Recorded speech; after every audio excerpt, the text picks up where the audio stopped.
प्यारे बच्चों, आप सभी का एक बार पुनः कोष्टी बायोलॉजी विंग्स चैनल में मैं राकेश कोष्टी हार्दिक स्वागत करता हूं।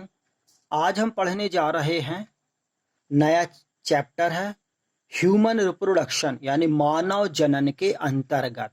तो सबसे पहले हम पढ़ेंगे इसके अंतर्गत जो टॉपिक्स हैं, व्हाट इज रिप्रोडक्शन यानी प्रजनन क्या है, और टाइप्स ऑफ रिप्रोडक्शन यानी प्रजनन के प्रकारों के बारे में। तो सबसे पहले प्रजनन क्या है उसको समझते हैं। तो ऑल लिविंग बीइंग्स यानी जितने भी जो सजीव हैं उन सबका मेन कैरेक्टर्स है प्रजनन करना।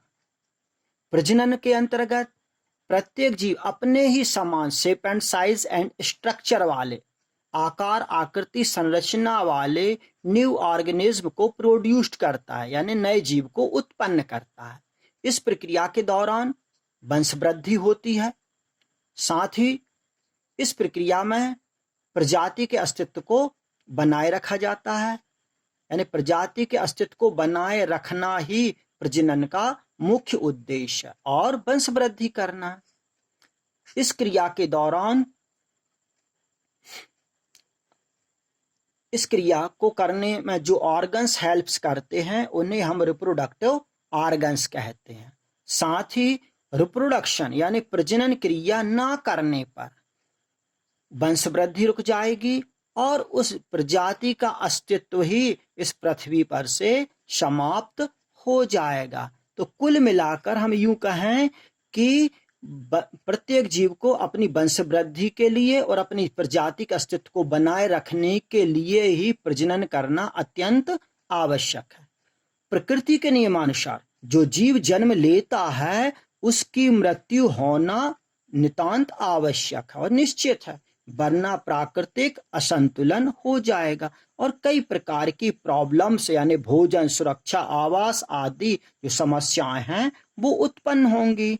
इन सभी प्रॉब्लम्स से निजात पाने के लिए We2Our2 यानी हम दो हमारे दो जो फैमिली प्लानिंग द्वारा निर्धारित है, यानी हम दो हमारे दो यानी माता पिता और उनके दो बच्चे, परंतु प्रेजेंट कंडीशंस को मद्देनजर रखते हुए टोटल 6 का नारा दिया गया, यानी We2Our2 एंड 2 प्लांट्स यानी हम दो हमारे दो और 2 पौधे।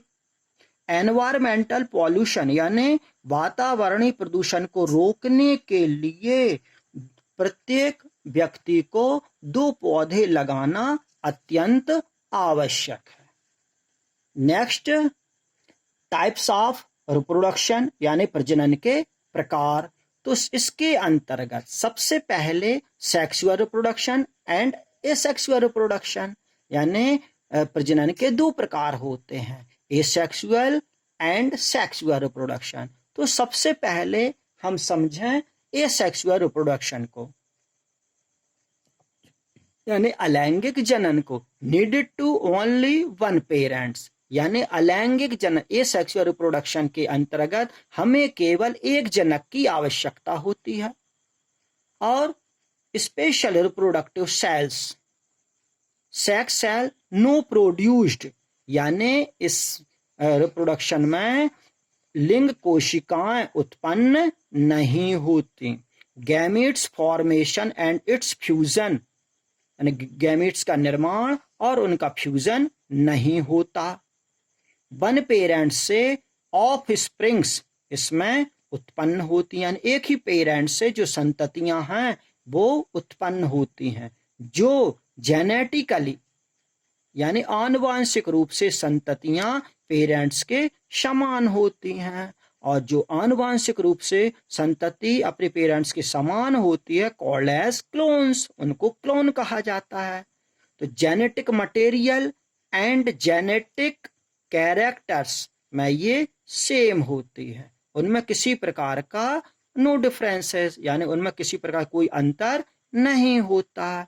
साथ ही अलैंगिक जनन के अंतर्गत जो मेथड्स हैं वो फिजन है यानी विखंडन है, बर्डिंग है यानी मुकुलन है, स्पोर्यूलेशन है बीजाणु जनन है, सेगमेंटेशन है, रीजनरेशन है, प्लाज्मोटोमी आदि विधियां आती हैं।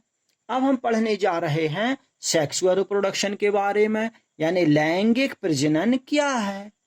तो needed to only two parents male and females, यानी लैंगिक जनन या सेक्सुअल रिप्रोडक्शन के अंतर्गत नर और मादा यानी मेल और फीमेल दोनों जनकों की आवश्यकता होती है।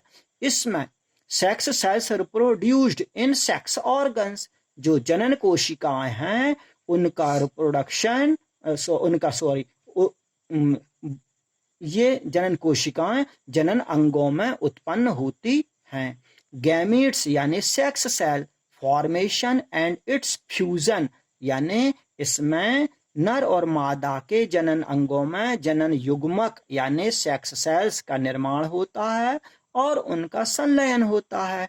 टू पेरेंट्स के गैमीट्स के फ्यूजन से ऑफस्प्रिंग्स उत्पन्न होती हैं, यानी दोनों जनकों के जो गैमीट्स हैं उनका आपस में संलयन होता है और उससे संततियां उत्पन्न होती हैं। ये संततियां आनुवांशिक रूप से क्रॉसिंग ओवर होने से पेरेंट्स से डिफरेंट होती हैं और जेनेटिकली डिफरेंट होती है, यानी आनुवांशिक रूप से विभिन्न होती हैं, परंतु उसी प्रजाति की उत्पन्न होती हैं। जैसे मानव से मानव जैसा ही आकार आकृति संरचना वाला जीव ही उत्पन्न होता है।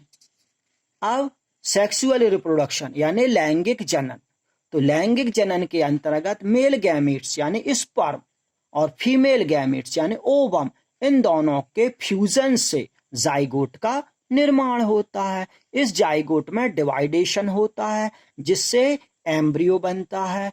एम्ब्रियो का डेवलपमेंट होता है। अब एम्ब्रियो में ग्रोथ एंड डेवलपमेंट होता जिससे न्यू बेबीज, चाहे वो सन हो या डॉटर हो, ये उत्पन्न होती हैं। जैसे एक डायग्राम द्वारा आप समझिए कि जो ह्यूमन है, मानव है, प्रायः एक लिंगी प्राणी है, अर्थात इसमें मेल एंड फीमेल अलग अलग होते हैं।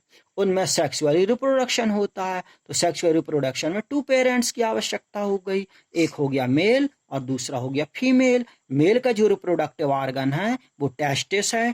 टेस्टिस के अंदर स्पर्मेटोजेनेसिस क्रिया के दौरान मेल गैमीट्स का फॉर्मेशन होता है। इस मेल गैमीट्स को हम स्पर्म कहते हैं जो हैप्लॉइड होता है। इसी तरह से जो फीमेल है, फीमेल का जो रिप्रोडक्टिव ऑर्गन है वो ओवरी है। ओवरी में oogenesis क्रिया के दौरान फीमेल गैमीट्स ओवम का फॉर्मेशन होता है। ये ओवम भी हैप्लॉइड होता है। तो इस तरह से मेल गैमीट स्पर्म और फीमेल गैमीट ओवम, इन दोनों का आपस में संलयन होता है। इस संलयन की क्रिया को हम फर्टिलाइजेशन यानी निषेचन कहते हैं। इन दोनों के फ्यूजन से जाइगोट का निर्माण होता है जो डिप्लॉयड होता है। अब जाइगोट में क्लीवेज होता है यानी डिवाइडेशन होता है, चेंज इनटू एम्ब्रियो, जिससे एम्ब्रियो का निर्माण होता है, भ्रूण का निर्माण होता है। और इस भ्रूण में ग्रोथ एंड डेवलपमेंट होता है, वृद्धि विकास होता है, जिससे एक न्यू बेबीज उत्पन्न होती है, चाहे अब वो सन हो या डॉटर हो। आगे हम पढ़ने जा रहे हैं सेकेंडरी सेक्सुअल कैरेक्टर्स के बारे में। नेक्स्ट टॉपिक है सेकेंडरी सेक्सुअल कैरेक्टर्स यानी द्वितीयक लैंगिक लक्षणों के बारे में। तो secondary sexual characters in female या प्यूबर्टी इन फीमेल यानी यौवन आरंभ, यौवनावस्था यानी प्यूबर्टी अर्थात सेक्स यूनिट यानी सेक्स सेल्स अर्थात गैमीट्स का निर्माण की प्रक्रिया। फीमेल में लगभग 12 से 14 वर्ष से लेकर 40 से 45 वर्षों तक की आयु में फीमेल गैमीट्स यानी ओवम का लगातार निर्माण होता रहता है। साथ ही कुछ शारीरिक, व्यवहारिक और मानसिक परिवर्तन भी होते हैं जो लक्षणों के रूप में विकसित होते हैं। They called as secondary sexual characters, उन्हें हम द्वितीयक लैंगिक लक्षण कहते हैं। जैसे फीमेल्स में जब यौवन अवस्था प्रारंभ होती है तो उनमें कुछ शारीरिक परिवर्तन भी होते हैं, जैसे उनकी जांघें चौड़ी होना, कूल्हे बड़े और भारी होना, ब्रेस्ट यानी स्तनों का विकास होना, आवाज पतली होना, साउंड हाई स्पीच वाली। आर्म पिट्स यानी बगलों में, जंघनास्थि पर हेयर्स यानी बालों का विकसित होना, मेंस्ट्रुएशन पीरियड्स यानी मासिक स्राव स्टार्ट होना, और अपोजिट सेक्स के प्रति अट्रैक्शन यानी विपरीत लिंग के प्रति आकर्षण बढ़ना, लेबिया माइनोरा के चारों तरफ फैट्स डिपॉजिट होना, बॉडी पर फैट्स डिपॉजिट होना, और लाज शर्म संकोच की भावना भी उत्पन्न होना। ये सेकेंडरी सेक्सुअल कैरेक्टर्स हैं, महिलाओं में ये उत्पन्न होते हैं। इसी तरह से यौवन अवस्था आने पर पुरुषों में भी, महिलाओं की तरह पुरुषों में भी कुछ शारीरिक, मानसिक और व्यावहारिक परिवर्तन होते हैं। तो secondary sexual characters of male puberty in male में, तो मनुष्यों में, पुरुषों में 12 से 16 वर्ष की आयु में मेल सेक्स ऑर्गन्स यानी जो जननांग हैं वह डेवलप्ड होते हैं, और जिससे प्यूबर्टी यानी जिसे हम प्यूबर्टी यानी यौवना आरंभ अवस्था कहते हैं। इस टाइम यानी इस समय टेस्टिस जो मेल का मेन रिप्रोडक्टिव ऑर्गन है उससे टेस्टोस्टेरॉन हार्मोन सिक्रीट होने लगता है, जो बॉडी में ऐसे कैरेक्टर्स को यानी ऐसे लक्षणों को उत्पन्न करता है, विकसित करने के लिए स्टिमुलेट करता है। यानी जो हार्मोन्स है वह सेकेंडरी सेक्सुअल कैरेक्टर्स को स्टिमुलेट करने के लिए उत्प्रेरित करता है। सेक्स और जो सेक्स मैच्योरिटी जिससे शो होती है called as secondary sexual characters, उन्हें हम द्वितीयक लैंगिक लक्षण कहते हैं। तो पुरुषों में भी कुछ द्वितीयक लैंगिक लक्षण उत्पन्न होते, जैसे आवाज में भारीपन होना, उनके चेहरे, आर्मपिट्स यानी बगलों में और गुप्तांगों पर बालों का निकलना, मसल्स स्ट्रांग होना, पेशियां दृढ़ होती हैं, बॉडी सुडौल होती है, बलशाली होना, छाती का चौड़ा होना, ग्रोथ के कारण लंबा यानी हाइट में वो बढ़ने लगते हैं, और अपोजिट सेक्स के प्रति उनका महिलाओं की तरह अट्रैक्शन भी, आकर्षण होने लगता है। साथ ही स्पर्म और सीमेन यानी शुक्राणु और वीर्य बनने लगते हैं और उनका बाहर निकलना। साथ ही स्वभाव में आक्रामकता और साहसी गुण उत्पन्न होने लगते हैं। लेकिन मम्प्स यानी ब्रीस्ट नो डेवलप्ड यानी पुरुषों में स्तन ग्रंथियां विकसित नहीं होती, जबकि महिलाओं में स्तन ग्रंथियां विकसित होती हैं, जो भविष्य में अपने शिशुओं को ब्रीस्ट फीडिंग में सहायक होती हैं। आज के इस वीडियो में इतना ही सिर्फ। Thank you.